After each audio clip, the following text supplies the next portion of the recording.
Shalom sahabat Victor Official dimanapun berada. Kiranya kita semuanya dilindungi dan diberkati oleh Tuhan. Teman-teman sekalian, pada kesempatan ini kita akan membahas mengenai kisah seorang mu'alaf yang sebelumnya adalah seorang Kristen Katolik dan mu'alaf menjadi seorang Muslim. Nah, ceritanya sangat lucu sekali ketika saya melihat atau tonton bagian ini. Nah, berawal dari sakit gigi katanya. Jadi memang mualaf ini selalu banyak alasan untuk mereka mualaf. Lalu nanti ketika masuk menjadi seorang Islam mulai menjelekkan kekristenan. Nah, untuk kejelasannya mari simak cuplikan video berikut ini. Lucu sih mbak. Ah, lucunya tuh gimana loh bu, saya belum apa-apa sudah diajak ketawa nih bu. Nah, dari sakit gigi itu bisa jadi mualaf loh mbak. Dari sakit gigi, sakit gigi itu bisa jadi mualaf. Itulah Allah ya kalau mau mengangkat umatnya menjadi seorang muslim, jadi mualaf, ada aja. Ya, teman-teman sekalian, kita telah melihat cuplikan video mengenai bagaimana dia menjadi seorang mualaf, bagaimana dia bermula dari sakit gigi sampai mualaf. Nah, dan kemudian dia mengatakan bahwa Allah memilihnya itu ada banyak cara untuk memilihnya menjadi seorang muslimah dengan cara sakit gigi. Nah, sakit gigi lalu nanti beranjak terus sampai atau berkontinu sampai pada dia menjadi seorang mualaf. Nah, kisah selanjutnya adalah seperti berikut. Saya itu kalau AC-nya nggak gede itu nggak bisa tidur. Sementara orang sakit gigi tahu sendiri kalau udah dingin kan cepet ya pasti ya ngilu banget itu. Saya waktu udah masuk tidur saya memang sudah mulai mengurangi untuk obat-obat sakit kepala sebelum mencoba. Saya masuk kedinginan, mau saya kecilin pasti nanti dia bangun. Udah saya pakai selimut aja, selimut sampai kepala. Saya tarik sampai kepala. Biar hangat gitu ya bu ya. Hangat ya. Begitu sampai kepala, ternyata ada yang keluar dari mulut saya yang saya sendiri nggak ngerti. Apa itu bu? Saya tiba-tiba muncul kalimat yang astagfirullah, astagfirullah, astagfirullah sampai saya tertidur. Jadi saya nggak ngerti, saya sampai bingung. Saya sebenarnya sadar aku tuh ngomong apa sih, tapi saya mau berhenti kayaknya susah. Pada waktu itu astagfirullah. Kan nggak ada yang ngajarin ya bu ya? Nggak ada yang ngajarin. Oh iya. Orang saya juga nggak dengar apa-apa, nggak ada. Astagfirullah, astagfirullah, astagfirullah sampai saya tertidur. Ya, teman-teman semuanya, kita telah mendengar mengenai bagaimana dia digerakkan oleh sesuatu yang tanpa dia sadari di dalam di saat dia sakit gigi. Lalu ketika dia tidur, lalu tiba-tiba dia berbicara dengan bahasa yang dia tidak kenal, yaitu astagfirullahaladzim, astagfirullahaladzim. Lucu banget ya, memang mualaf ini ketika berpindah keyakinan selalu aja banyak alasan untuk ini bilang sakit gigi, lalu nanti tanpa dia sadari dia berbicara astagfirullahaladzim, astagfirullahaladzim, dan seterusnya. Nah, kisahnya belum berakhir di sini, tetapi terus berlanjut. Nah, selanjutnya adalah seperti berikut. Itu apa tiba-tiba pada itu saya keluar lagi kalimat yang saya sendiri nggak ngerti. Subhanallah, subhanallah. Aku tuh ngomong apa toh ya? Saya tuh jadi saya ngomong tapi subhanallah, subhanallah. Aku tuh ngomong apa sih? Nggak mudeng. Nah, yang berikut ini adalah ternyata ketika dia sedang mandi, sepertinya roh itu mendatangi dia lagi untuk yang kedua kalinya. Lalu tanpa dia sadari, ketika dia mandi lalu dia tiba-tiba nggak sadar, lalu dia mendengar suara eh, lalu dia mendengar lagi suara yang mengatakan subhanallah subhanallah. Nah ini lalu dia juga nggak ngerti mengenai apa itu subhanallah subhanallah. Lalu nanti kisahnya belum berakhir di sini, nanti terus berlanjut sampai pada dia menjadi seorang mualaf. Nah masih ada berikutnya, nanti saya akan berikan tanggapan saya di bagian terakhir.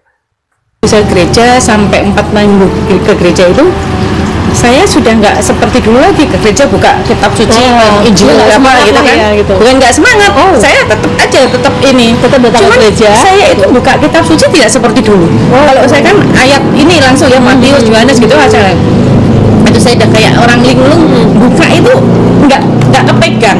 Jadi sampai selesai bacaannya saya buka itu nggak kepegang, kok aku aneh ya buka ini kok udah nggak bisa gitu, padahal dulu tuh cepet banget ya. Terus kalau lagi ada puji-pujian gitu, saya dulu kalau puji-pujian kan seneng sambil gitu ya, saya tuh kayak orang linglung kok jadi ngowoh tok gitu kayak gini tuh kok lihat. Terus saya tuh kayak saya dengar suara azan aja gitu. Saya waktu itu masih menolak, saya masih menepis pokoknya enggak.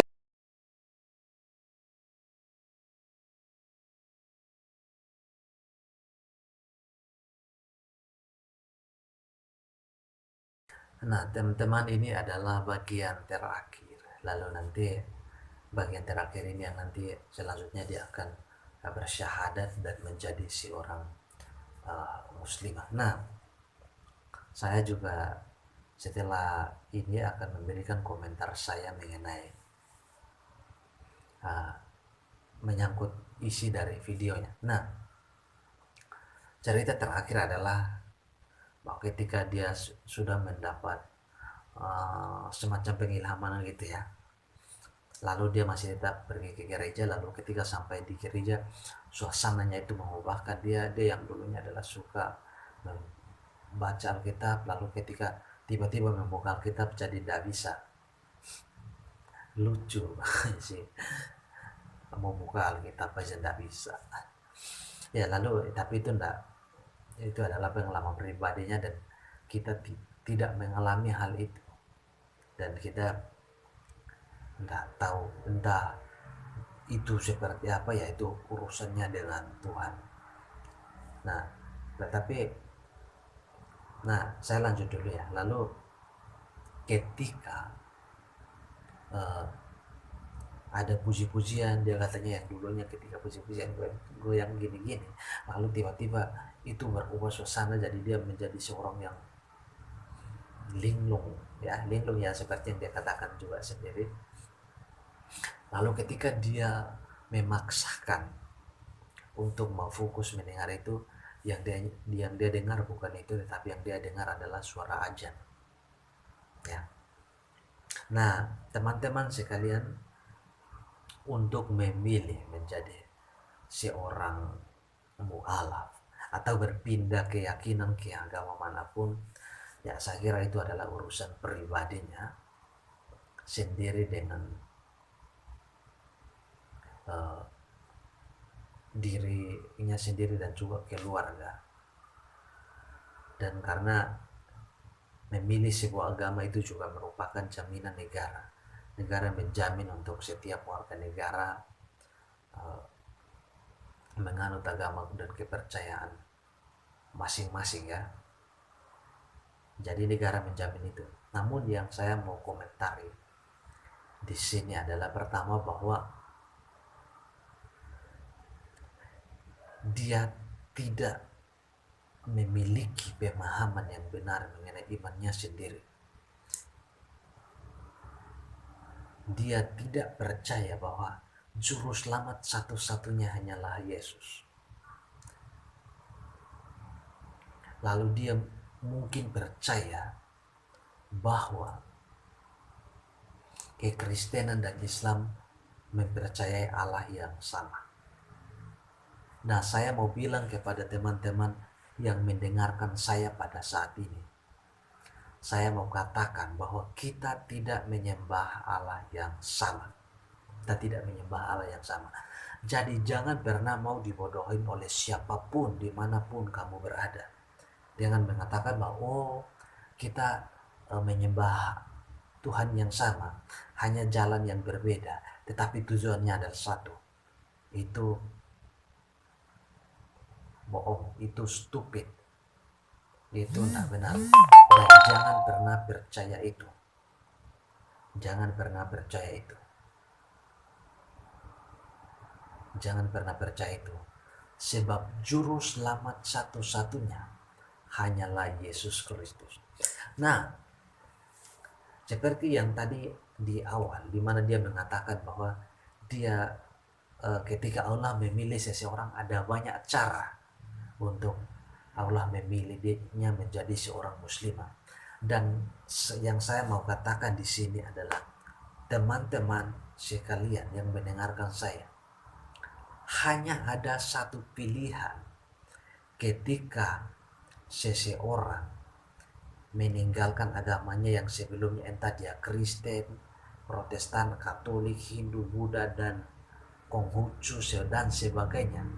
Lalu ketika dia meninggalkan agamanya itu dan dia masuk menjadi seorang Muslim, maka dengan sendirinya dia harus membenci keluarganya, dia harus memusuhi keluarganya, sebab di luar Islam yang bagi mereka itu adalah agama Allah, semuanya itu adalah orang kafir, dan orang kafir tidak boleh dijadikan sebagai sahabat. Orang kafir itu harus dimusnahkan, orang kafir harus dibunuh, seperti yang dikisahkan di dalam surat At-Taubah dan juga surat Muhammad. Ini sangat jelas bahwa ketika kamu hijrah atau berpindah keyakinan dan masuk Islam, maka kamu harus membenci keluargamu. Ingat Al-Maidah 5 ayat 51, Al-Maidah 5 ayat 14. Jangan jadikan Nasrani dan Yahudi sebagai temanmu. Jangan jadikan mereka sebagai sahabat, teman. Mereka adalah musuh Allah, orang-orang yang sesat. Jadi saya mau katakan bahwa dia dipilih untuk menjadi musuh bagi saudaranya. Dia dipilih untuk menjadi musuh bagi saudaranya. Nah, teman-teman sekalian yang saya kasihi di dalam Tuhan kita Yesus Kristus, meninggalkan Yesus Kristus adalah meninggalkan kehidupan kekal. Dia telah berpindah dari hidup menuju ke gelap. Sebab di luar Yesus Kristus tidak ada keselamatan. Ingat bahwa di dalam surat Al-Fatihah, di sana dikatakan bahwa jalan yang lurus itu adalah Isa Al-Masih. Lalu di dalam Injil, di dalam Yohanes pasal 14 ayat 6, Yesus bilang, akulah jalan dan kebenaran dan hidup. Akulah jalan, akulah kebenaran, akulah hidup. Tidak ada seorang pun yang datang kepada Bapa kalau tidak melalui Yesus Kristus. Artinya di luar Yesus Kristus, tanpa Yesus Kristus, seseorang tidak akan mendapat akses untuk kembali kepada Bapa. Tanpa Yesus Kristus, seseorang tidak akan kembali ke surga. Hanya melalui Yesus Kristus. Hanya melalui Yesus Kristus. Sebab hanya Yesus Kristus yang turun dari surga. Dan itulah sebabnya dia tahu jalan menuju ke surga. Jadi saya mau katakan bahwa jikalau kamu ingin melakukan sebuah perjalanan dan kamu diajak oleh dua orang. Yang pertama adalah orang yang memang dia asli dari tempat itu dan dia datang ke tempatmu. Nah, yang kedua adalah orang yang sama-sama dengan tempatmu yang sama, Dia tidak tahu tujuan kemana kamu akan pergi, dan dia ingin membawa kamu pergi ke sana. Maka kamu mau pilih yang mana? Yang jelas, kita harus pergi bersama dengan orang yang tahu jalan ke tempat di mana yang harus kita tujui. Apalagi dia merupakan orang asli dari sana. Apalagi dia merupakan orang asli dari sana. Dan hanyalah Yesus Kristus yang datang daripada surga. Dan untuk kembali ke surga, hanya melalui Yesus Kristus. So, jangan pernah berikan telingamu untuk mendengarkan pendengaran yang mengatakan bahwa ada banyak jalan menuju ke Roma. Ada banyak jalan untuk datang kepada Tuhan. Tetapi saya mau katakan, hanya melalui Yesus Kristus saudara dapat kembali ke surga. Hanya melalui Yesus Kristus. Tidak ada yang lain. Jadi pastikan bahwa Yesus adalah segalanya dalam hidupmu. Ingat bahwa hanya di dalam kekristenan, hanya ada di dalam Yesus Kristus. Kematian bukanlah akhir dari segalanya. Sebab di balik kematian ada kebangkitan dan kehidupan yang kekal. Jadi untuk mendapatkan kehidupan kekal,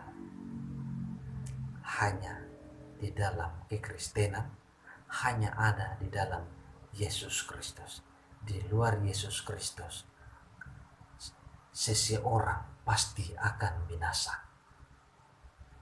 Dengan memilih meninggalkan Yesus Kristus, maka dia memilih untuk meninggalkan kehidupan kekal. Ya, Tuhan kiranya menyertai dan memberkati, meneguhkan saudara sekalian di dalam iman percaya kepada Yesus Kristus. Bahwa hanya Yesus Kristus adalah juru selamat bagi orang percaya. Juru selamat bagi mereka yang mau percaya kepadanya. Tuhan kiranya menyertai dan memberkati kita sekalian. Shalom.